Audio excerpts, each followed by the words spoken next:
We're going to record it. If I'd known about this, I could have made all kinds of outrageous statements in the first hour. No. That's what I like to do, make more and more outrageous statements until even I don't believe it.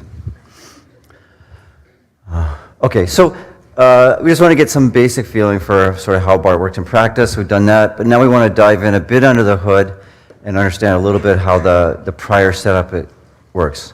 So for example, if I say to you, I think that's a great homework. I'm going to give that to myself. You can do whatever you want. How can I change the settings in BART to do a better job on that Friedman example? Somebody asked that right away. Fit over fit, that's the eternal question. So you want to be able to explore that a little bit. I guess I can't stop making outrageous statements. I mean, the bad thing about BART is the default prior works so well, you're tempted never to think about it. Many applications, it's amazing how well the default settings work. So that's a big plus. You know, on the other hand, I get really annoyed when people publish papers saying, oh, I beat BART, and they just ran the default. If you're going to say you beat it out of sample, then it's incumbent upon you to know a little bit about the details. Okay, so here we go. Now we have to, so outrageous claim with a little bit of truth. If you just go W BART XY, no thought, you might do okay. That's kind of cool, right? You can't quite do that with a deep neural net. Well, whatever. Okay, that's another rat's nest, right? Okay, so we've been using the thing, but at a very abstract level, which but now we had to dive down a bit and understand a little bit more about how BART works. But only I want to stay focused on. I want to understand the part of BART that reflects how I would use the package and what the options in their package. We're not going to go into the details of the MCMC, which that can stay under the hood today. Okay, so let's back up and maybe repeat what some of the things Prakash touched on, but go a little slower. We have to go back and review, okay, what a tree is and how we put the thing is. So let me make this blanket statement, overall statement, and this is something I forget sometimes. So if you're familiar with trees, in sort of modern machine learning, if you've used tree and RPart or whatever, the attitude of how you work with trees in sort of typical machine learning is very, very different from the feeling here. Some of the big ideas are the same, absolutely, and unabashedly, this came out of the boosting literature. So it's kind of, you can think of it as a Bayesian version of boosting. That's not quite fair to BART, but as a big picture thing, that's not a bad way to start at it. But how does tree stuff work in a non-Bayesian world? Well, you do a greedy forward search, and you build a big tree, and you prune it back, and then there's all those kind of details, right? And you have to come up with measures for this, that, and the other thing. So that has a very, very different feeling from what we're about to do now. Now we want to be full-fledged Bayesian. So what does that mean? We have to put priors on everything. We have to have a fully specified probability model. And I think, some tree people would just look at me like, you're crazy, that makes no sense at all. But, there are pros and cons, and we claim to have succeeded somewhat. So our objective now is to get a basic feeling for what the prior setup is, some kind of feeling for how that affects how it actually works in practice and what the options are in the actual package. Okay? So I need to kind of repeat what Prakash talked about just to set the notation. So there's a tree, so it's a binary tree. At every interior node, you have a decision rule, sends you left or right, depending on whether you have to pick one of the x's, and then you have to pick a cutoff. So if that particular x is less than that cutoff, you go left, otherwise you go right. Then it's a recursive tree so you take an x and you drop it down the tree, and what do you find waiting for you at the bottom? Mu is blah. For your x, there's mu. Okay? So that works like any other tree. Maybe a bigger comment about the code. The code just takes numeric x's. So if you want to do a factor, you have to dummy it up. Be careful. It's not like regression. You don't take one dummy out, you put all the dummies in. Okay? So maybe that's a little applied thing you might want to know. If you want to put in a categorical variable, dummy it up, but put in all the dummies. Okay? So that's where it's kind of fundamentally different. I did have a version of code at one point where I treated the categoricals differently, but I perhaps not wisely, stopped developing that code. Anyway, okay, so again, if I drop an x down, you get to a mu at the end, so that gives you a function. So as a Bayesian, I want to think it as parameterized by two. I'm going to separate out this model to two parameters. T denotes the tree structure, and M denotes the mu's at the bottom nodes. Okay, so T involves that entire tree structure with all the decision rules, which gives you, a partition of the predictor space and all that kind of stuff. And I'm separating out M to be the mu's at the bottom nodes. Okay, and now I'm going to write it as a sort of like a Bayesian-looking model. I'm going to say y equals g of x given theta. So we just love theta for some reason. I don't know how that started. If you're Bayesian, it's theta. But what's my theta now? Tm. Okay. So that's a little bit, maybe in the modern world it's not too weird anymore, but it's a little bit different. One of my parameters is a tree. Okay. So here's an example. I have x2, x5. So if I split on x5 at C, that gives me that split there. And for bigger than, I don't split again, so that gives me this region here. And then for x5 less than C, which is all this, I split again on x2 at D, and that gave me those regions there. Okay, so a tree gives me a partition of the predictor space into these rectangular subregions. So as Prakash emphasized, for a single tree, that just gives you this step function, which is, there's always pros and cons. It's simple. Some people love it because it's simple, but clearly that's perhaps not your best function fitter to have a step function. So in the favor of boosting, what do? Rather than working with a single tree, we let y be the sum. So little m here is denoting the number of trees in the sum. Okay. So each one, so I can use the same notation. It still has that G has the same structure. If I give it a tree and a bunch of bottom node m's, it's the same function, but they just differ by, each one of the G's gets a different tree and a different set of bottom node m parameters. Okay. And why do I want to separate out the T and the M? Because when we talk about the specifics of how we put priors on these objects, that's how we're going to separate it out as well. Okay, so when we specify the prior, and you learn what the defaults are, you need to think, that's how we're going to think about it, that kind of structure. Okay, so if you've seen boosting before and the idea of a weak learner, then that's maybe not too weird for you. If you haven't seen boosting before, it still blows my mind a little bit. Let me just, without mentioning any names, when I first talked about BART to Bayesians, and they hadn't seen boosting, they did not get this at all. Okay, some people even said I was crazy.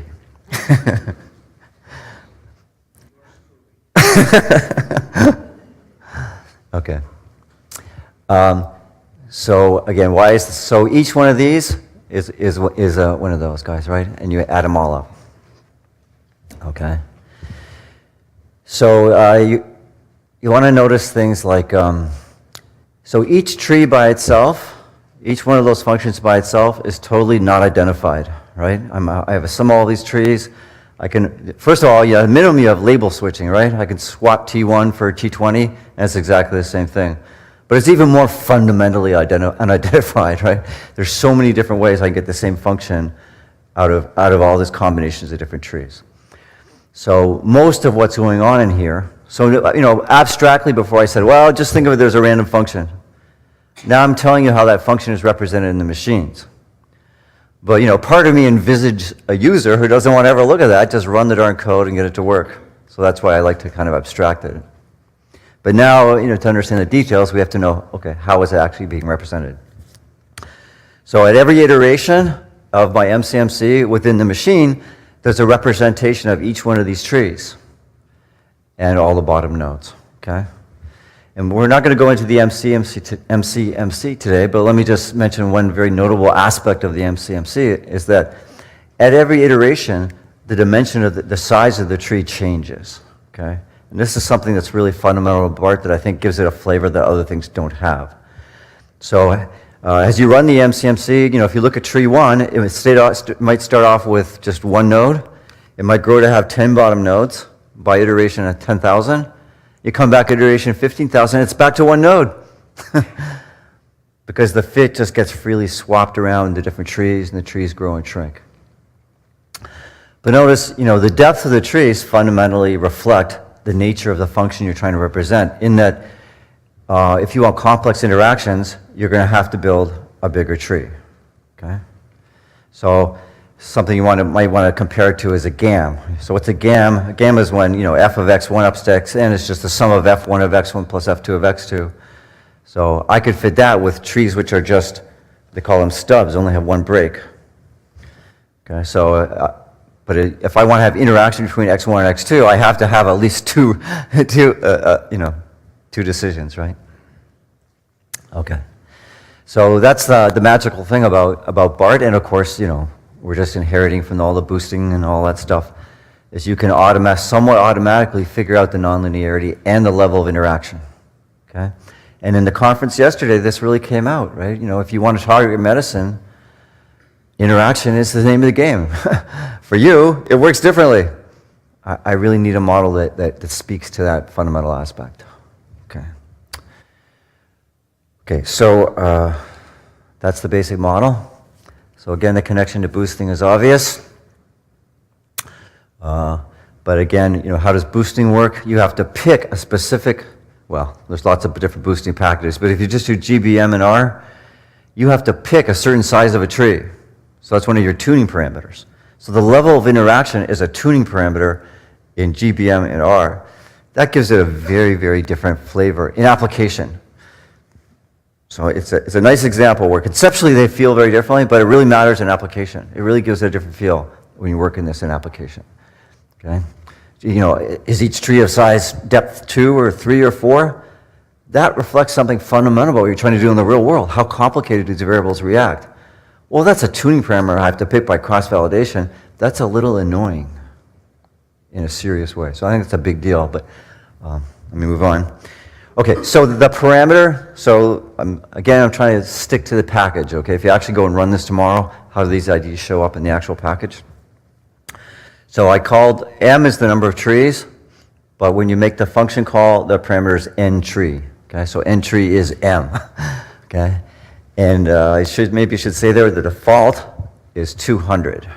Okay, so if you do, so for example, those examples that I showed you, the x cubed and the Friedman example, now you know what you didn't know then, which was I was using 200 trees. Okay, so the default was 200. That's what we ran. Okay, so it's kind of wacky, I was just fitting x cubed. How many parameters did I use to fit x cubed? It's kind of a funny game to start counting, right? Well, I had 200 trees. How big was each tree? And of course, the size of each tree is random, so there is no fixed parameter space. But however you count it, I used hundreds, maybe thousands of parameters to fit x cubed. Okay? So that's Bayesian machine learning in a nutshell, I would say. You can use as many parameters you want, but you have to what? Have some kind of prior that makes sense of it. Okay, so that's a parameter entry. And that's so, I think people have written papers where they try to infer M rather than just fix it, but typically I just choose it. How do I choose it? Well, this is one where I actually try to have some sort of prior information about the complexity of the problem. If I have 5 X's and I think it's close to a GAM, I don't think I have high interaction, I know I can get away with 50. 5 times 10 trees for each function, no problem. So I can ballpark it that way, but that's all I've ever done is kind of ballpark it that way. I'll show you an example where I change M to be thousands, and I'll show you why I did that. So I will have an example later on where I change M very specifically for a specific objective. Okay, so, oh God, we've avoided any kind of junk like this up to now, but now we have to have a little feeling of the structure of the prior so we can understand what the defaults are and what their effects are, okay? So I want to prior on theta. What is theta? All the trees and the mu's at the bottom nodes, and then I have this one little guy out there, sigma, which is the one identified parameter. So now why do I look at sigma? I don't have any choice. It's the only thing I can look at that's simple and interpretable to check what's going on. Okay, So now I'm going to get serious. Now all of a sudden we have to be serious Bayesians. I need to put a prior on this high dimensional parameter space, or it's just garbage, right? Okay, so this prior has to do several things. So first of all, I want a prior that says each tree is small. So what's the motivation there? This goes back to your sort of boosting intuition, that I want each one of those trees in that sum to just make a small contribution to the overall fit. Okay, so again, for those of you maybe done boosting in GBM or something like that, there's a parameter lambda. You have to shrink each tree at each iteration. And again, you have to choose that as a tuning parameter, maybe via cross-validation. So that's going to be replaced by a prior about how complex the tree is. Okay? So big picture, somewhat the same feel what the objective is, but different, very different operationally, very different philosophically. I'm going to have a prior that heavily shrinks all the mu's. Okay? If each tree had 5 mu's, and there's 200 of them, what's 200 times 5? You know, that's a lot of mu's, and I'm fitting x cubed with that. There better be some shrinkage there to say they can't be anything or that's nuts. So both these combined say that the fit from any particular tree in the sum is small. Why is the fit small? First of all, I don't want too complicated a tree. And then even given the tree, I'm not going to let the bottom mu's be very big. Okay? So this is the idea of just adding on a little bit of fit at the time. I also want a prior on sigma. So and maybe this is the one that's kind of most in your face, like what the, you know, this matters, right? So I claim that, you know, if I put a prior that says sigma is very small, what's that going to do to my fit? Well, if I tell my Bayesian machine that sigma is very small, then it'll gravitate towards a place in parameter space where sigma is small, and then what's my function going to look like? Well, I think it'll overfit. Okay? But if I tell my thing sigma is really big, then once it has a function that gets some of the fit, it goes, oh, yeah, that's the kind of sigma you asked me for. I'm done.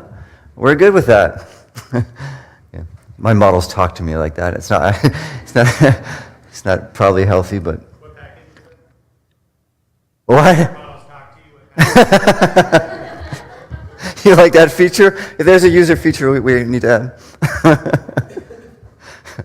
No, it's just that I hear voices. Oh man, so I play hockey too. It's some jerk.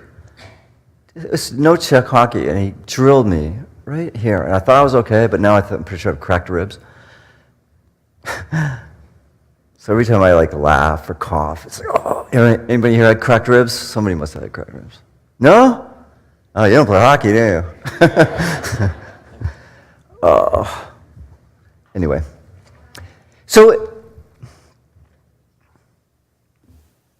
I think this is really dumb question. Can you tell me what mu is again? So I thought mu is the outcome after you all at the bottom node, but no, is it?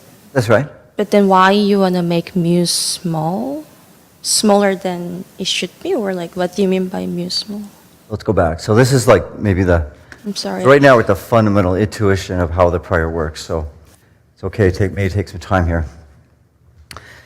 So let's be concrete. M is 200. I'm adding up 200 of these things, right? And you know the basic intuition you have to have for boosting or this model. This is where I'm really in the kind of the boosting world. Is any one of these trees by itself is totally non-interpretable and should be a horrible fit to the data. Okay, the whole idea. I don't want this first tree to fit Y. That's the whole idea. Is no. What is this tree to? Just fit that little part that's left over, which you're not going to be able to look at it and understand it at all. So I want each one just to add in. See, now I wish I had my. Yeah. After lunch, I'll show you a picture. I want each one of the trees just to add in a little bit of fit, which only makes sense given all the other ones, which you don't understand anyway. So how do I make each one of these just add in a little bit of fit?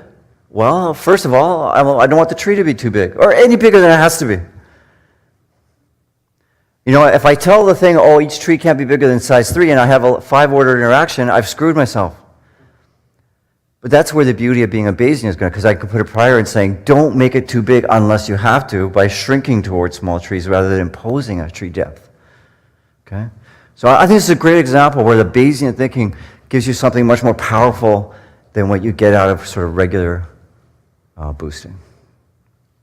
Okay? So, but I need to do two things. First of all, I say each tree, don't make it any bigger than you have to. And you know what? Those mu's at the bottom, don't make them very big either. I don't want you to fit the data with an individual tree. That's the fundamental idea of the thing. I just wonder, like, for those different trees, if they have different structures, what do you mean by adding them together, that plus sign there? You literally, let me, well, that's a long way to skip. Look at this. You know, so here's my model. Y is the sum of the trees. Each one's a little tree. Okay? So what is Y? So how do you get a prediction out of the model? Take X, drop it down this tree, right? When it gets to a bottom node, what will it find? A mu value. Take X, drop it down, whoops. Got excited there. Oops, I'm going the wrong way now. So maybe this is a good picture to, so I'm going to have to come back to this because when we get into more details how things work, but this is exactly what you're saying. So there's the model we're talking about right now. Okay, that's the slide we were on. So what does that mean? If I give you X, what happens? Take X, drop it down the tree, you'll get a mu value. Take X, drop it down this tree, you'll get another mu value. Dot, dot, dot, dot. So when you add it up, you're just going to get a sum of the mu's. And this makes maybe concrete what I was talking about you a second ago, right? At any given X, for any given set of, for theta, the trees and things, what is my function? It's going to be, each tree will contribute a mu, depending on X. And you simply add up the mu's. Okay? So I was saying before is, I don't want any of those mu's to be big. I want each one of those mu's to be just a little bit of smidge of fit that I just add into the overall sum, because the sum is the fit. So for example, when I first talked to this thing about Bayesians, they were so into Bayesian model averaging, right? That they thought, oh, you know, you're going to weight these different trees. No. Totally wrong. Yeah. Rob, can I add a slightly different explanation of this? Each tree gives you a interval split, right? A partition. So if you fix an X, it falls in different partitions, different trees put it in their own partition, and therefore have a mu attached to it, and those are the mu's you're adding. Okay, that's one way to look at it. I think the notation may have been a little confusing because I just noticed it, but you have mu sub I, and then later you have mu, the thing That's going over. Yeah, Partly because I skipped ahead, though. yeah. Okay. Okay, but let me follow up on what Prakash just said, because, and then this is getting a little bit away from, my goal here is to be kind of concrete how you run the package, but of course, there's some interesting ideas here. And Prakash just touched on something really fundamental. You know, we all have these basic intuitions as statisticians, and one of the basic intuitions we have is the curse of dimensionality, right? So if you want to fit K and N, you know that as the dimension of the predictor space gets big, well, things get farther apart at this incredible rate, right? And in high dimensions, there's a serious problem there. So how are these things handling a serious problem? Well, if each tree uses a subset of the predictors, the way it's binning is kind of, in all the other predictors, it's taking everything in. So each one of those different trees has a different system for partitioning space on a different set of X's. And that is perhaps the way that it fundamentally handles the curse of dimensionality. So I don't know if you meant all that when you said it, but there's a lot, from what you said, you can actually kind of think about a different aspect. Yeah, I was just looking at one dimension, just X, and still it's the same thing. You're adding trees. Right. So I got to be careful not to say too much. I think I just said too much. Okay, but let me just say, The prior is a little tricky in the sense that two different objectives have to be obtained by this prior. One objective is this idea of a weak learner. I need to have shrinkage so that each individual tree only makes a small contribution.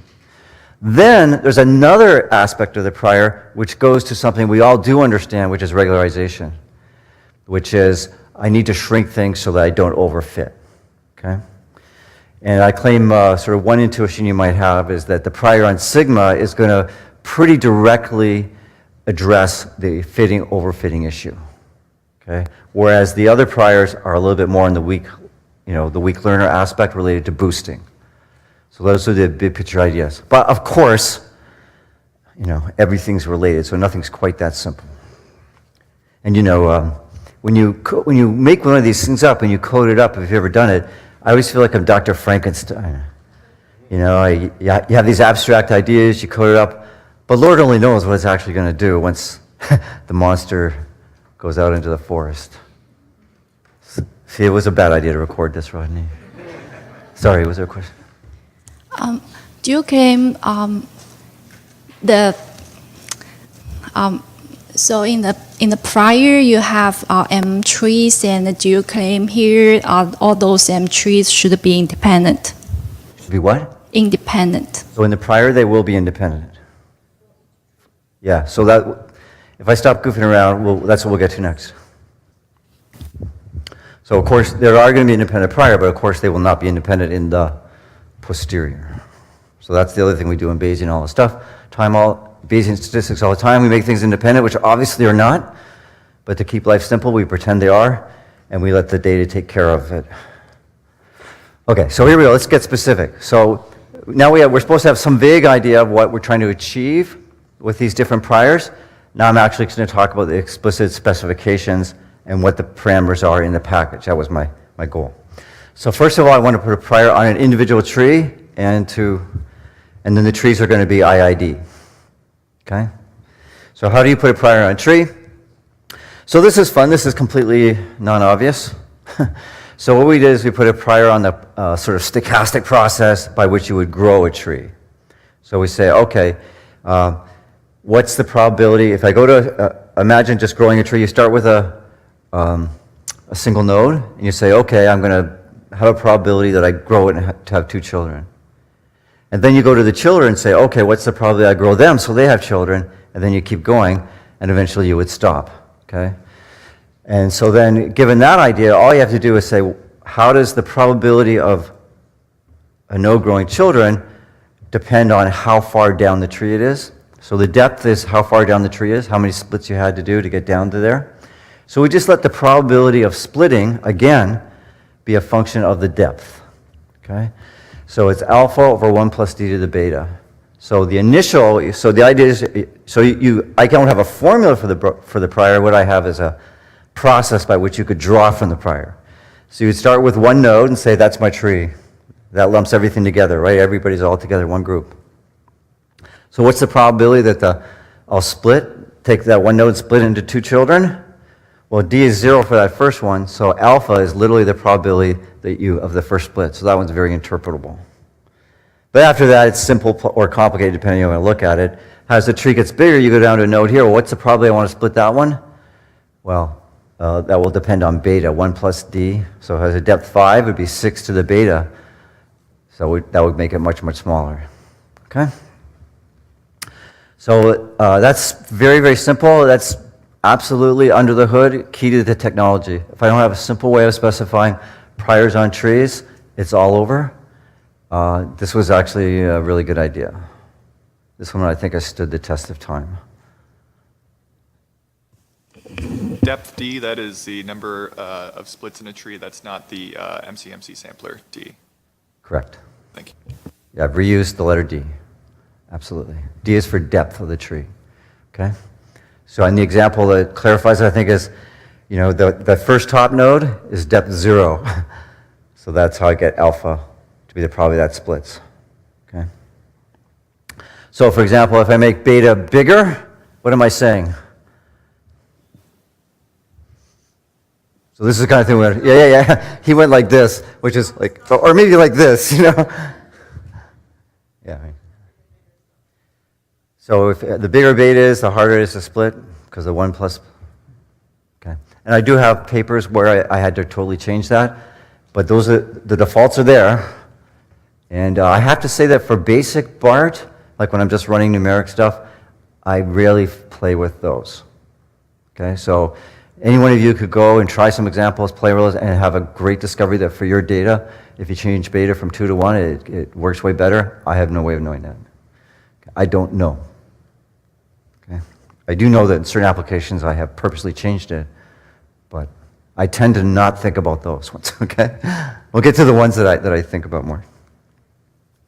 And Prakash already had this up, so this will induce a prior distribution on the number of bottom nodes of the tree. So you can see, there's a 50% chance there's only 2. There's like a GAM. So one intuition I had about why BART works is that in function space, I'm shrinking towards a GAM. That sounds sensible to me. And I thought that was really cool. I used to tell people all the time, oh, I'm shrinking towards a GAM in function space.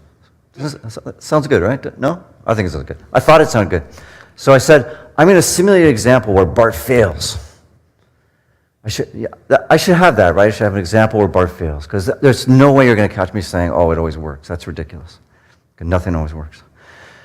So I simulated data where I had a 15-order interaction. And I ran the default, and it nailed it. So I was just amazed, okay? So, but, maybe I should have increased my noise size or something. Maybe I should go back and check that. But the point is, this is maybe a little more concrete what I was trying to say before. A nice, fundamentally wonderful thing about being a Bayesian is that I can say I'm putting a prior that trees shouldn't be too big. But if my likelihood says, no, there's a 6-order interaction here, guy, then, the tails of this prior are heavy in some sense. They allow you to build bigger trees, and at the same time shrinking you towards smaller trees. So that captures much of modern Bayesian analysis. We have pages and papers about priors for regression. Right? And what do we talk about? The tails, and the coefficients. You want to shrink towards 0, but you want the tails to allow for big coefficients. So I'm saying in a big picture, I think this prior works like that. You're shrinking towards smaller trees, but you're allowing the likelihood to dominate that prior. Okay, so now I need pi of m given t. Okay, so I'm claiming I'm just working through this. We just did that one. And of course, we're just sketching everything, right? Now I have to do the mu's, which is m given t. Okay, and then eventually we'll do sigma as well. Okay, so in the prior, they're IID. So I just specify it for 1 Tm pair, and then it multiplies it up. Actually, I skipped that. I got excited about stuff. You should stop me once in a while. There was some content there. That was the explicit answer to your question. What's the prior in all the pairs? Well, everything's independent. Pi of sigma times pi over all these priors. But I shouldn't have gone too fast. I went too fast here. It's very important to know is, how do I put a prior on the pair Tm? First, we put a prior on T. That's what we were just talking about. And then we put a prior on M given T. And that has to be because the dimension of M depends on T. You can't even talk about it. There is no kind of M without a T. And that's a fundamental aspect of this model. Okay? So that's pretty simple, but it's absolutely fundamental what we're doing. So my point is now I can just go, I'm just going through. I just talked about what that is. Now I'm going to talk about what that is. And then I'm going to talk about what that is. Okay? It's 3 things. We're going to do them 1, 2, 3. And we already did one of them. Okay, so here we go. So given the tree, we know how many bottom nodes there are. So little b is now denoting the number of bottom nodes. So I have to put a prior on all the mu's in all the bottom nodes. Well, we'll do the same thing we did before. We're going to let those be independent, condition on the tree. So pi of m given t is just the product of all the pi's for individual mu. So now I'm down to the simple problem of simply picking a prior, one prior for 1 mu. Okay? Pretty easy. So all I have to do is choose this guy here. You know what's weird? When you're doing the talk, you have a tendency to do this. And I was watching speakers yesterday. Everybody does this. But I think it's really annoying in the audience. So yesterday I was going, oh, that asshole, why is he doing that? I'm going to like have some kind of, and then I get up here, I'm doing exactly the same thing. Anyway, okay. So step one, and now I got a quick question. So I'd like to know. Should I go back? No, maybe not. So I want to know, at each step, each tree has the same depth, right? No, No, no, that is. no. At one iteration, tree 1 could have depth 1, and tree 20 has depth 13. So, but you have an upper bound on. At every iteration, the dimension of each tree can change. Right. But you have an upper bound on how deep. Not, as a practical matter, I think we might have a little kludge in the code that says you can't go bigger than this. But in principle, no, it's just a prior that says, so it's a stochastic process to grow a tree. Eventually the tree will end, but there is a heavy tail on how big the trees could be. Okay. So that's a great question to ask, because again, this compared to, say, boosting, which is something you would want to compare with naturally, I think, that's so fundamentally different here. At each iteration, the size of each one of the trees in the sum can change, and they will grow and get smaller as it iterates. So that D increases as a function of. Absolutely, that D is a red. If you look at the, say, max D of the tree, like the maximum depth of any one of the trees, that's going to change as part of the MCMC. So you have here. So in this case, you have T and you have mu, but you still missing the action, the cutoff you have on each node, right? So that's a very good point, and I think since in this implementation there isn't a prior on that, I'll just say it's just uniform. Okay, but recently there's some papers where people have played around with putting prior information there, and that's something that we'll be exploring as well. But I think it's not in my slides because in this particular function we don't do anything with it. There's no option, there's no actionable thing you can do. It's just uniform on the variables and then the cut points. Okay. So the code, when it picks a cut point at a particular tree, it'll look up at the rest of the tree and see what the available split points are. But maybe, actually, when we get to it, we'll probably see what the options are. But there's nothing interesting in this code about that. But that is something that people are thinking about and you could think about. Okay. So the first thing I want to say is now I'm going to, this is my default prior. So now I'm going to be an applied Bayesian. I'm going to fearlessly use some aspects of the data, hopefully limited aspects of the data, but I make no apologies for looking at the data, taking a peek at the data, to ballpark my prior. So you can think of one way to think about it is when I shrink all those mu's towards 0, then I'm shrinking the function f towards 0, right? So the way we just talked about, I'm going to shrink, I am going to shrink f towards 0. So in principle, there's a mu parameter out there too, the overall location. So all I do is sort of subtract off y bar at the very beginning. So in this code, and all it does is when you put in y, it'll just subtract off the mean. So you just demean the data, okay?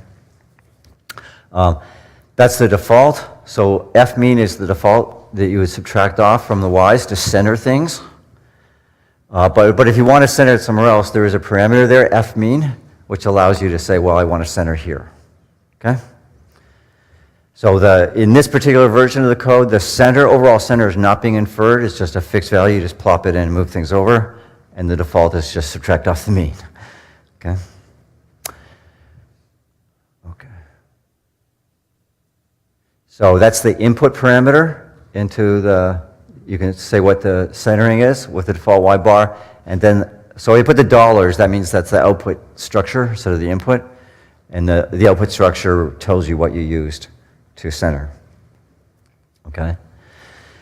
So I think I just got ahead of myself a bit. So now that I've centered, it makes perfect sense to put a 0 there, okay? So this is the prior on each one of those mu's, okay? So now I've changed my notation. Now I is what? I goes from 1 to M for a particular tree. Sorry, not M, B. B, the number of bottom nodes. Okay? So this I is indexing the different bottom nodes in a particular tree. Well, actually in any tree, because they're all IID. So this gets me down to just choosing one parameter, tau. Okay?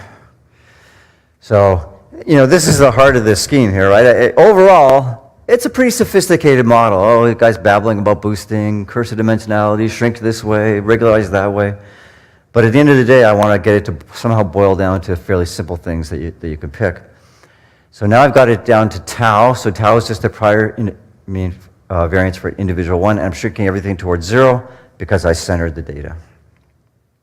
Okay. So how do you pick tau? Okay.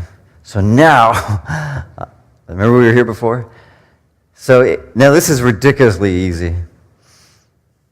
There's easy and ridiculously easy. This is ridiculously easy. Come on, what's my function? So at the end of the day, I'm putting a prior on my function, right? But in the prior, forget about the posterior for a second. In the prior, what's the function at any x? It's just the sum of m mu's, where these mu's are IID normal, 0 tau squared. So what's my actual prior at any function value at any x? Any function, the function at any x? It's just going to be the prior on that sum of mu's. And the mu's are normal. See, we can do this, right? What's the distribution of a sum of IID normal 0 tau squared? It's not like, oh, I vaguely recall this. No, everybody knows this. It's burned into you from some early age. So each mu's are just IID normal 0 tau squared. The function is just the sum of m of them. Boom. So that's ridiculously simple.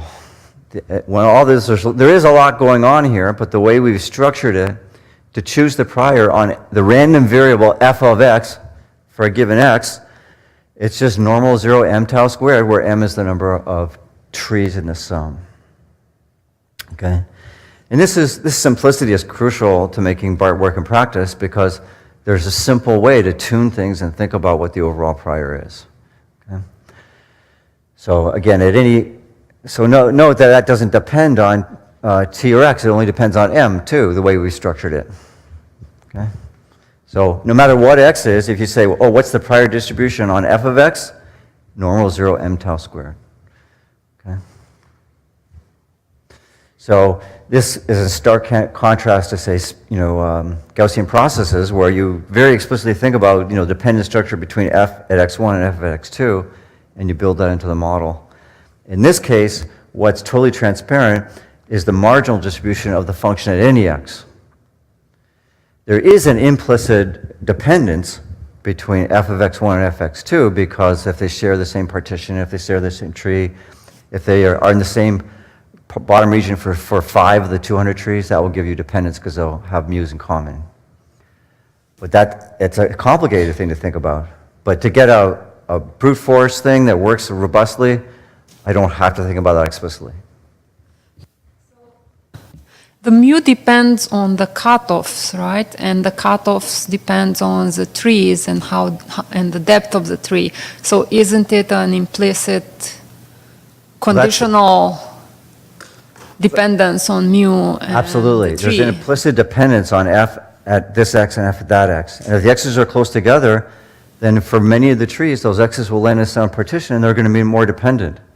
But that part of it's complicated, and you have a good intuition for it. That's nice. But what I really kind of emphasize here is the thing that's ridiculously simple in BART is just that marginal distribution of f at any x, and it's the same for every x. So if you say, what's your prior for f at x at this x or this x, it's exactly the same. So at any x, at any x, how do I get the function? You drop it down all the different trees, and you get the mu's, and you sum them up. But if the mu's are IID normal 0 tau squared, no matter what the trees are, no matter what the cutoffs are, no matter how deep the trees are, no matter what all that other stuff is, when I drop that x down all the trees, I'll just get a sum of mu's. And if the mu's are IID normal, then the sum of the mu's is IID normal 0 m tau squared. Done. So I think this is tremendously important. I didn't understand it when I did it. I was like, oh, I'll just do this. But when I after doing this for a while, and I go back and I see other, compare it to, say, Gaussian processes, and I see it compared to now, very, very different attitude on how you put the prior on function space. And the simplicity of this, is tremendously important as a practical matter for making it a viable tool.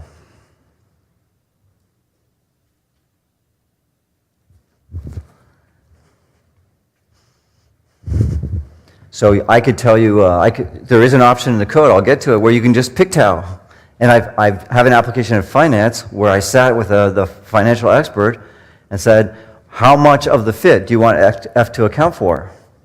Because I was doing financial data and a ridiculous signal-to-noise ratio, but the finance guy had some idea of how much information should be in these variables about the thing we're trying to predict.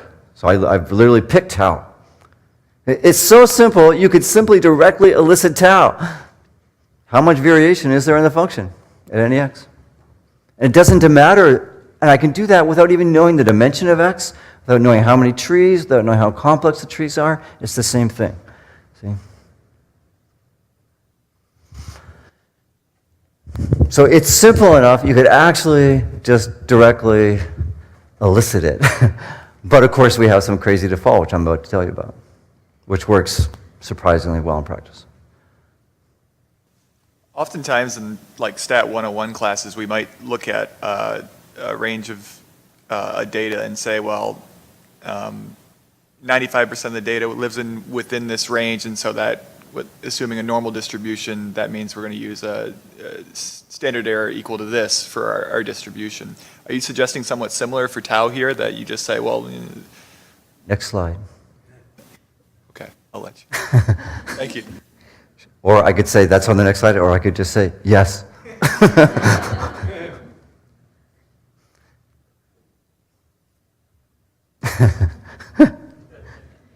Okay, look, so, I have to pick tau, so I have done applications where I sat down with the subject matter expert and said, okay, how much variation should there be in F?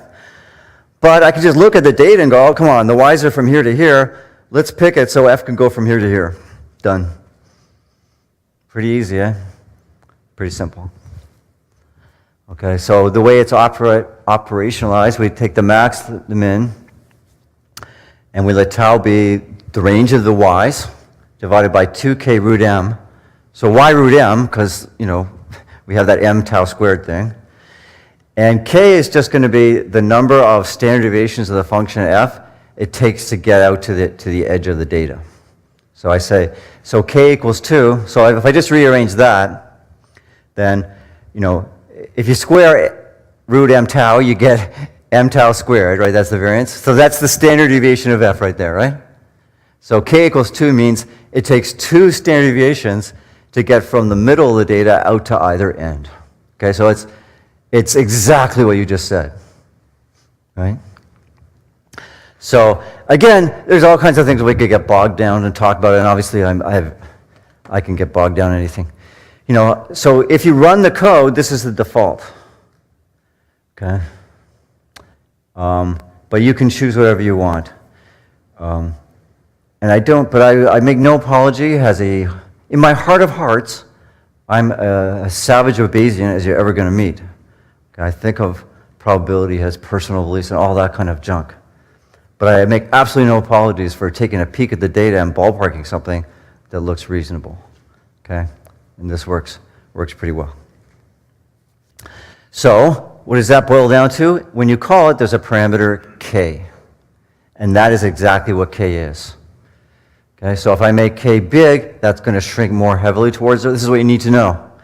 If I make k big, that's more shrinkage of the function f towards 0. If I take k small, I'm loosening up my prior on the function f at any x. Okay? So your comment was absolutely crucial. You have to, wow, my prior on f of x, I don't have to think about m, I don't have to think about the split points, the variables, I don't think about anything. I can think about my prior on the function at f at x without having to worry about a lot of complexity. That's absolutely crucial to why this thing works in practice. Okay. So that's huge. So this is really in the guts of the thing. And you can change it if you want, but understanding those ideas, that's like really how the thing works, why the thing works. And it's not too hard, right? Okay.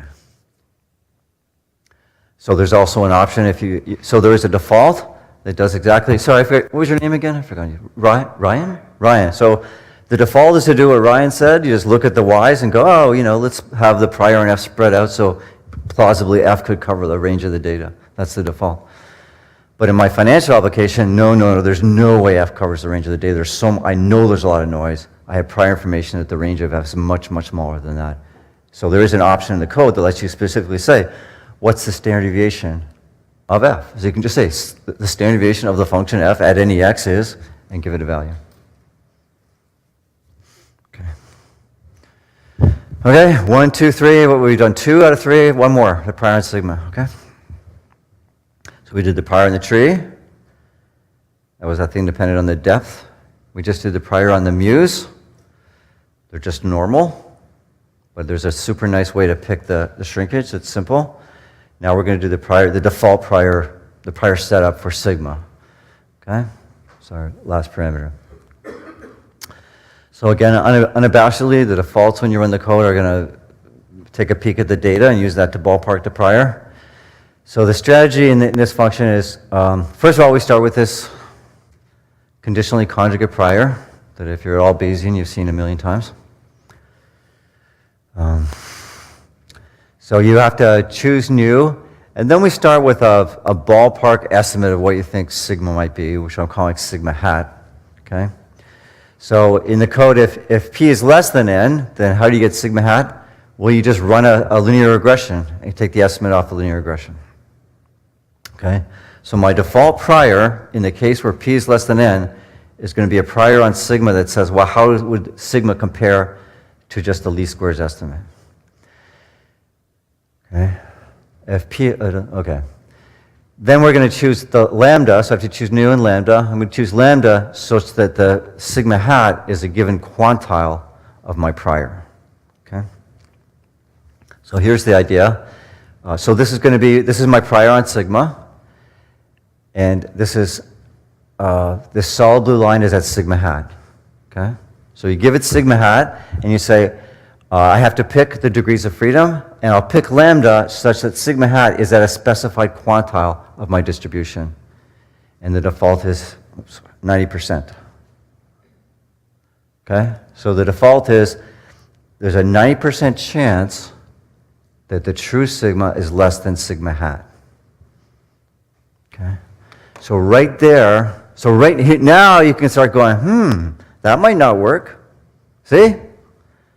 It's built into the prior that I think the sigma I get out of running BART is going to be smaller than the sigma I got by just running a regression. I guess we were feeling kind of optimistic that day. Hey, we'll do better. Come on, it's going to work. Can't be bigger. That's ridiculous. Come on. I guess it could be bigger, right? Anyway, that's the default. So how might you overfit?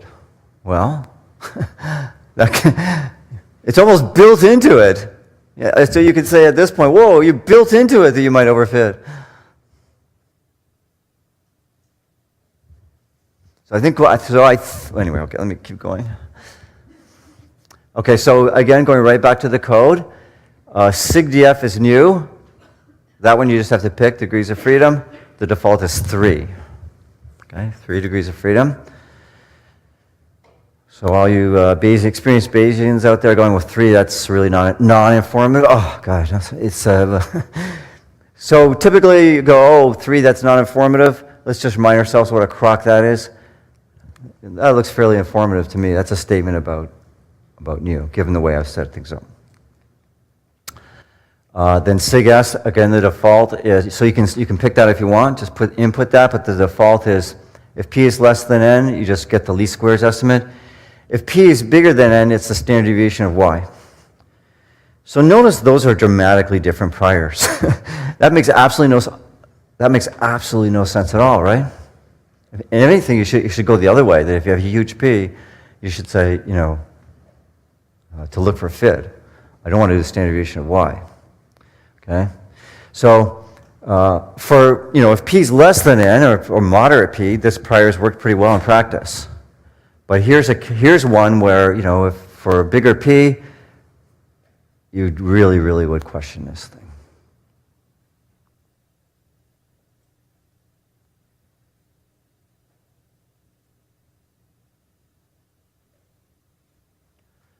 So for example, if you read the original paper, we did do simulated results where P was way bigger than N. And the default did terribly out of sample. But when we cross-validated, BART did well out of sample. So that's an example where using the default is clearly not a good idea. Okay? So that's the kind of thing we're trying to get a feel for right now, right? That's why we're doing this. So that's something we could think about, what would be better defaults for the package. So that people, so everybody has to write, we all write R packages now, right? Every time you do anything, it's supposed to be an R package. But it's a terrifying thing when you put something like this out and people are going to use it, because you have to put defaults. And people, no matter what, not everybody is going to come in and listen to me blather and understand what the hell's going on, right? And they're not going to read the paper, they're going to run the code, and they're going to run the code with the defaults. That's the reality of the situation for us as package developers. Okay. So you can also so the way it works now is you give it sigest, and then sigest given you says, okay, I'll pick this lambda to put it at that quantile. But if you want to, you can just directly specify nu and lambda if you want to specify your prior for sigma, which might be a good way to go. Okay, so I think this is just a summary. So this is a summary, not a new topic. This is, what did we just talk about? What did we just do? Okay, so we had to put a prior for these three objects, right? T, M, sigma. So T, the parameters were alpha and beta. In the package, they're called power and base. Okay, so base is alpha and power is beta. Okay, so that's directly where it is in the options in the package. For the mu's, there's parameters k, and there's also parameters sigma f. So you would use one or the other. They're not a combination. If you say k, that's how many standard deviations of sigma it takes to get out to the edge of the data. But you can explicitly just say the standard deviation of f is, and put that in there as well. And then for sigma, there's the sigma estimate, and the sig df is new. That's what I was calling sigma hat in the slides. And then there's the quantile. So if you give it the sigest and that, then it'll pick lambda to put the sigest at that quantile, the sigma distribution.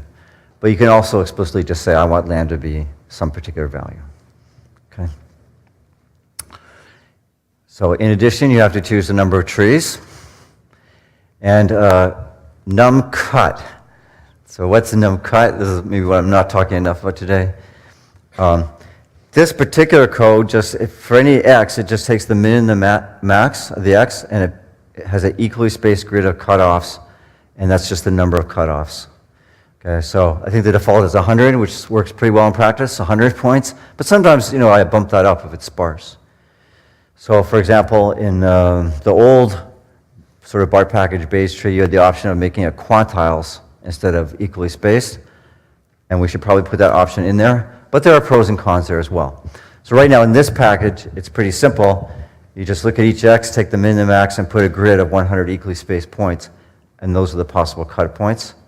And what's your prior on those cut points? 1 over number of cut points. Okay.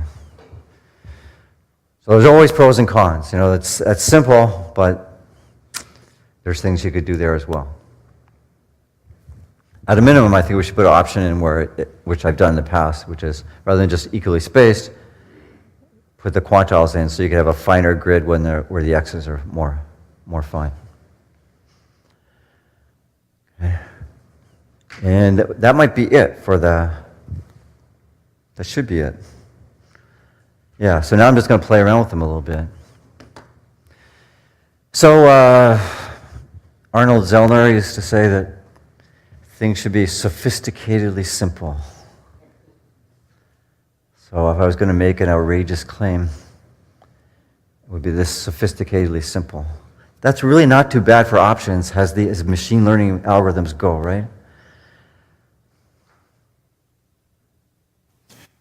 I kind of missed a little bit of what you were saying about numcut being the cut points for the decision rules. Is this for a continuous variable x, then you are pre-specifying where you might cut x, as opposed to the CART algorithm, which like looks at every potential decision rule?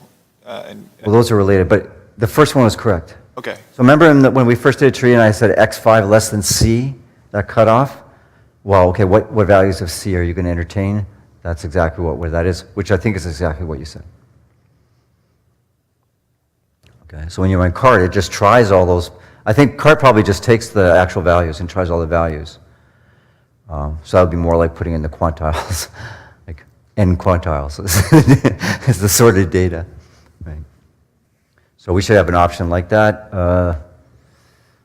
That could matter in practice, because I'm spending a lot of time I may be spending a lot of time looking at cut points kind of out in the sparse tail of an X. That's kind of a waste of time. And do this number of cutoffs depend on how deep a tree is? So do they differ for every tree, or they are set up a priori for So you every start where you say, okay, if X goes from 0 to 1, what are my cutoffs? 0.01, 0.02, 0.03, right? It's that simple. So in terms of a prior, how you pick the cutoff is just an equally spaced grid of possible cut points. But when you run the MCMC, it's intelligent. It doesn't go, oh, I'm way down here in the tree, I'll try every possible cutback. It actually looks back up the tree and says, okay, given all the decision rules above me, I really only have this subset of cut points that would make a difference. So when running the posterior and calculating the thing, it does look at the details of the trees and look at what the available set of cut points are. But as a simple prior, it's just uniform on all the possible cut points, and it's just an equally spaced grid. And does the model allow for differential estimation for subgroups, such as for males, we have a different set of trees, and for males, kind of a different... Well, that's the sort of thing that we're planning to put into it as an option, and some other BART packages do allow you to have a little prior on which variables would come in or which cut points, but right now, this is just in WBART, this is it. Okay.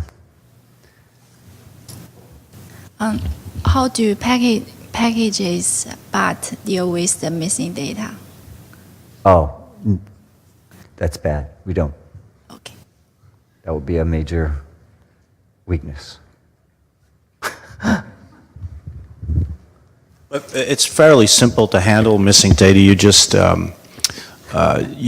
usually just set it to some value, and then you have another variable that tells you whether it's missing or not, and you let the magic of the trees take care of it. See, it's being recorded, Rodney.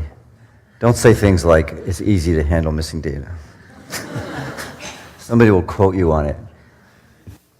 Well, missing at random data. Even then, I'm not so comfortable with the simple thing. Anyway, that's so, there's you can make it lots of interesting ways. Not silly ways, there's lots of ways that we're going to make it more complicated, and other people make it more complicated, and so on. But I kind of like this code and this implementation because it is simple. And let me just mention this briefly, which is probably not of interest to most of you. The underlying code is in C++, and if you're a C++ programmer, the claim is it's really pretty, given all the things that are going on, it's pretty simple C++. Okay, when I was coding this version up, my primary objective was to have code that I could look at 5 months later and look and understand it. Okay, I have other code versions which don't have that property. That if I look at it 5 months later, I have to go, oh man, how the hell did we do this? And there's a lot of a million pros and cons, right? This is almost the simplest one that I could write that worked. No, not almost. That was that's how this code. It works pretty well though.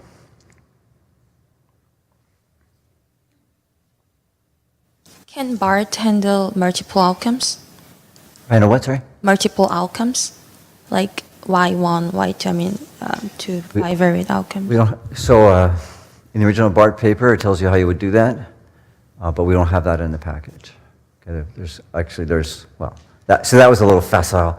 There's several ways you could do that in the original BART paper. One of the obvious ways is in that paper, but we haven't coded that up. But I think I remember seeing a paper where somebody else did it. So maybe if you Google that, I can't remember now.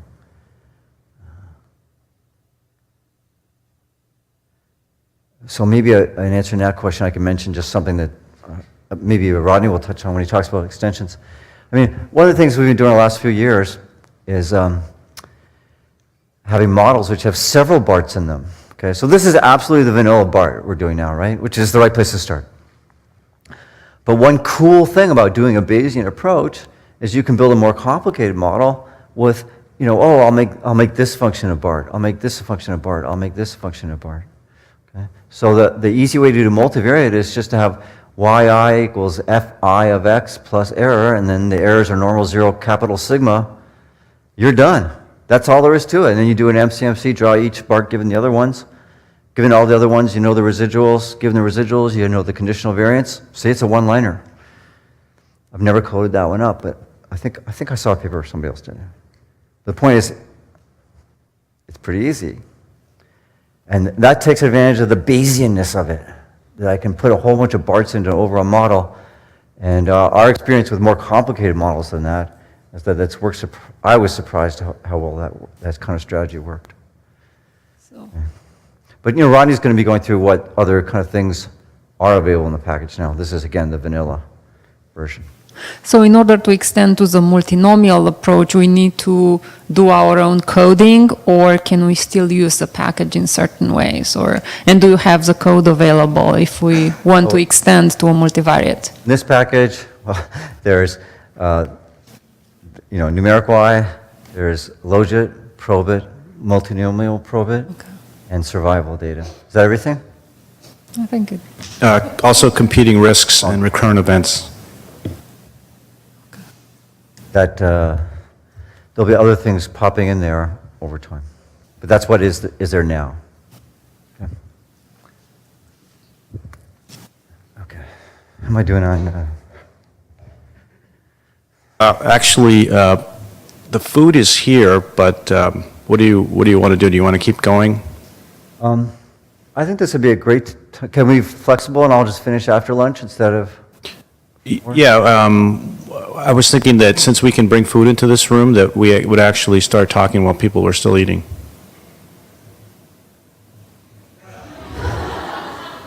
You are a How do you feel slave about driver. that? I don't think so, Rodney. We got a tight schedule, Raphael. Wait, what time is it now? It's noon. Noon? So I could just whip through the rest of it, because we've done the core of it. I could just kind of whip through the rest of it and show you what's there, and it'll be online. You could give me like another 8 minutes, and we'd just be done with this. You want to do that? Yep. Okay. So let me just show you what else I threw in here.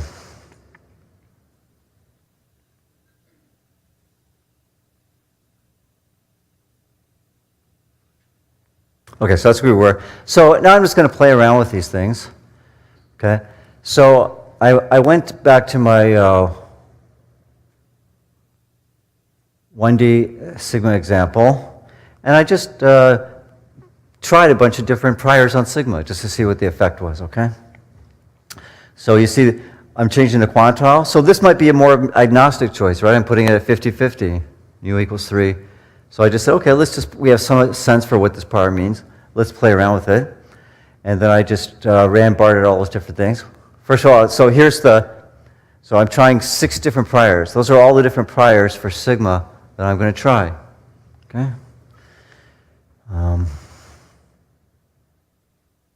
So that's the true one, and that's the sigma estimate I got from the linear regression. Okay? So, and I think this one's the default. So the default actually turns out to be killer in this example. It's right on. If I start going to that level of detail, I'll be more than 8 minutes. Let me just give you a sense of what I was trying to do, and then you can, all the code is there. So first of all, I just did a little experiment where I played around with the sigma prior. And then I added one where I did 5,000 trees and k equals 5. Okay? So that's quite a change. My claim is that if you put a lot more trees and shrink a lot more, that's the way you would get a very smooth function. That's kind of obvious, maybe, right? Okay. So see the black one? That was the one with the 5,000 trees and the k equals 5. So if you have a fairly simple problem, you want a smooth function out of BART, that's how you do it. The other fits are from all those different priors. They're ridiculously the same. I was really surprised at that, how robust my results were to the prior. I thought I would get all kinds of crazy stuff. So then I really cranked it up the priors to really jerk things around, and I succeeded, see? So I got the green one by overshrinking, underfitting. I got the red one by undershrinking, overfitting, okay? So there's a simple situation where I fit, overfit, underfit, okay? That's what you have to know if you're going to do machine learning. Okay, then there's examples where, so, you can say, oh, this is ridiculous. He's going to, every time he runs it, he's going to save all the draws at all these x's. So, you have a lot of control over what you can save. You can save every 100th test and none of the train. You can save none of them and just get the posterior means out. Sometimes if I'm just predicting, I don't keep those draws at all. And of course, that'll dramatically affect the speed of things. So if you just want predictions out fast, you don't have to save all those draws. You have tremendous control over what you can save. So there's a bunch of parameters, and keep test, and keep train. How many draws? That'll control thinning. Keep every 100th, don't keep every one. That's ridiculous. Okay. So there's a lot of parameters like that. There's also, you probably been wondering, there's a predict method. So again, these trees aren't interpretable, but we do actually save you can pick a parameter, keep every 100th of all the tree draws, and that will be saved into the return thing, which you can't really look at it. It's just some weird kind of representation of all the trees that we chose. But there is a predict method. You can come back later and say, okay, given you saved the trees, I want you to predict at a new set of x's. You don't have to run the MCMC again. Okay, so that's pretty basic. So again, I'm going fast because I ran out of time. But all the code is there. I'll put the R markdown up there, and you can just look through and see exactly how it works. Okay, so that was just an example where I just ran the thing, and all I kept was every 100th was 100 trees. And that made it way faster. I didn't keep any of these F evaluations I went on for hours about. No, don't do that. That's ridiculous. Who would do that? Just keep 100 of the tree draws, and 100, come on, that'll do it. That's the posterior right there, 100. So you can choose the way you want to run it. And then I would have ended with a real example where I compared my out-of-sample predictive performance on this diabetes data to the lasso. Okay, so this data set I took it from the Tipshirani Wainwright Hasty book on the lasso.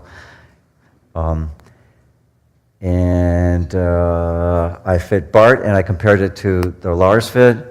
And let me just, so that's the whole code there. It's just a loop. All I did was, this is the most brain-dead simple out-of-sample.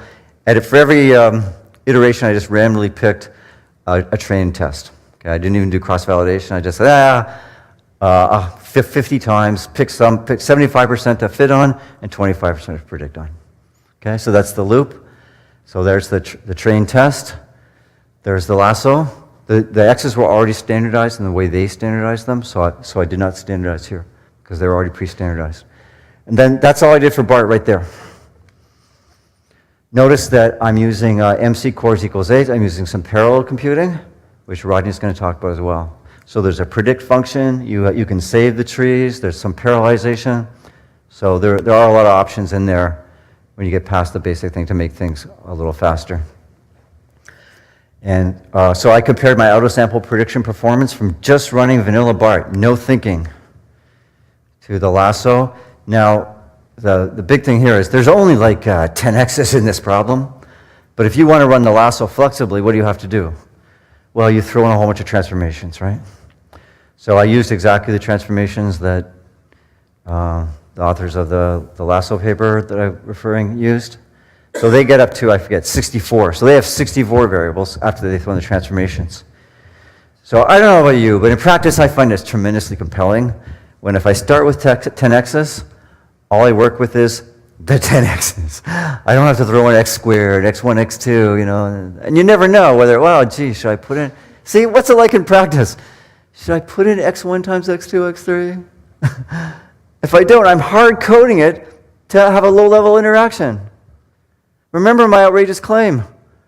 BART will figure out for you what the level of interaction is, okay? So that's huge in practice. So in this particular example, my out-of-sample performance, just running default BART. I didn't even try, right? I didn't think about it at all, and I got, so those are the out-of-sample root mean squares for the different draws. This is for BART, this is for the lasso. So in terms of my out-of-sample prediction, running default BART, I got about the same as the lasso. But the lasso used all the transformations. I didn't have to think at all, okay?